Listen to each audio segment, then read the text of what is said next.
नमस्कार दोस्तों, स्वागत है आपका करंट अफेयर क्लासेस। मेरा नाम है Nitin Kashyap. One big beautiful bill, बहुत बार आपने इसके बारे में सुना होगा कि वन बिग ब्यूटीफुल बिल क्या है और कब पास होने वाला है।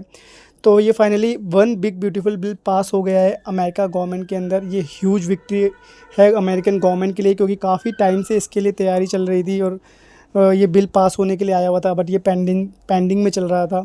तो सही समझते हैं कि क्या इस बिल में है।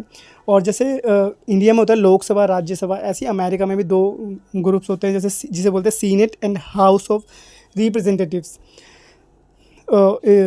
इसमें ये जो सीनेट है, सीनेट में ये बिल पास हो गया है और ये बिग चेंज जो है अमेरिका के लिए काफ़ी। और इसमें दो हाउस होते हैं, जैसे एक होता है अपर हाउस जिसे बोलते हैं सीनेट, एंड एक लोअर हाउस जिसे बोलते हैं हाउस ऑफ रिप्रेजेंटेटिव्स। तो इसमें डोनाल्ड ट्रंप की गवर्नमेंट के पास जीत हासिल हुई है, जिसमें दोनों पार्टियों के पास 50-50% वोट गए थे, क्योंकि कुछ डोनाल्ड ट्रंप की पार्टी थी जिसने, जो कांग्रेस पार्टी है, उनके पास कुछ लोग दूसरी पार्टी में शामिल हो गए थे, जिससे 50-50% से टाई हो गए थे। तो जो जैसे इंडिया में होता है कि जो वो है, क्या कहते हैं,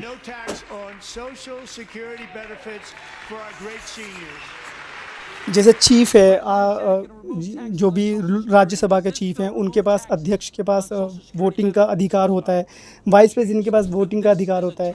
ऐसे ही इंडिया में भी, अमेरिका में भी वाइस प्रेसिडेंट के पास वोटिंग का अधिकार था। जेडी वैंस अमेरिका के वाइस प्रेसिडेंट है, तो उनके पास वोटिंग का राइट था। तो उन्होंने डोनाल्ड ट्रंप की पार्टी को वोट दे के 51% वोट करके उनको जीत हासिल कराती है।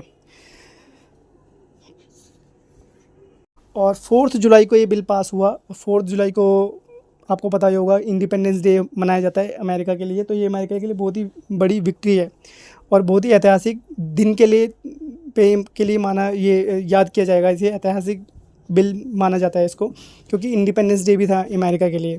तो इस बिल में क्या है कि काफ़ी सारे जो पैकेजेस हैं अमेरिका के, उनको कट किया जाएगा और टैक्स में कटौती की जाएगी। जैसे जिनके पास फैमिली है, बच्चे हैं, जिनके पास चाइल्ड है, उनको टैक्स में कटौती की जाएगी। और कोई जैसे ओवर टाइम करता है, ओटी जिसका बनता है, जिसको ओटी सैलरी में ओटी बनता है, उसको टैक्स नहीं देना पड़ेगा, टैक्स में रिबेट कर दी है।